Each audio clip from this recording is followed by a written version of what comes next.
Salut tout le monde, moi je m'appelle Anna, j'ai 26 ans, je suis née à Palerme mais j'habite à Rome depuis longtemps.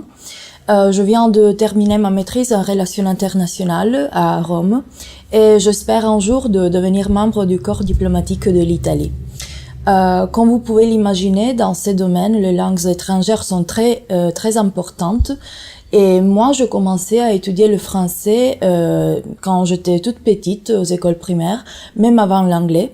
Et après, j'ai continué jusqu'à la fin de mes études universitaires. Étudier le français n'a pas été un choix, mais en fait, c'était la seule langue étrangère que l'on enseignait dans mon école.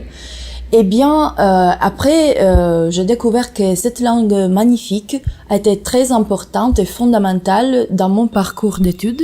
Eh bien, jamais je n'aurais pu imaginer qu'un jour cette langue m'aurait été si utile dans le monde des études et aussi dans le monde du travail. Personnellement, mon DELF B2 m'a permis de être exonérée des examens de français à l'université, ce qui n'est pas mal. Et grâce à ma connaissance du français, après à l'université, j'ai gagné une bourse d'études pour aller étudier 6 mois à l'université Laval de Québec, dans la région francophone du Canada, où j'ai eu la chance de connaître des gens merveilleux et enrichir mon vocabulaire au-delà de mon français scolaire et aussi au-delà du français de France. Donc là, j'ai découvert le québécois. La langue française a été fondamentale aussi pendant mon période de stage à l'ambassade d'Italie à Paris, où je travaillais dans les bureaux du protocole et des relations extérieures. Donc, il s'agissait de beaucoup de langage formel, à l'oral et à l'écrit pour gérer les communications de l'ambassade, l'organisation des événements, etc. En plus, aujourd'hui, il faut reconnaître que dans n'importe quel type de travail, il est nécessaire de connaître au moins une deuxième langue étrangère à côté de l'anglais.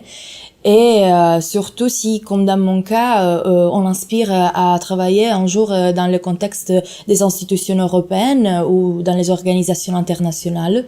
Et donc, ça devient un véritable avantage de posséder dans son propre CV des certifications officielles qui attestent son propre niveau de connaissance de la langue, comme par exemple dans le cas du DELF ou du DALF. Ce que je me sens de conseiller à tous ceux qui regarderont cette vidéo, c'est de s'engager à apprendre le français parce que c'est une langue utile, très rapide à apprendre parce que elle a un vocabulaire et une grammaire très similaire à l'italien, contrairement à d'autres langues étrangères comme par exemple l'arabe ou le chinois. Et c'est l'une des langues les plus parlées au monde.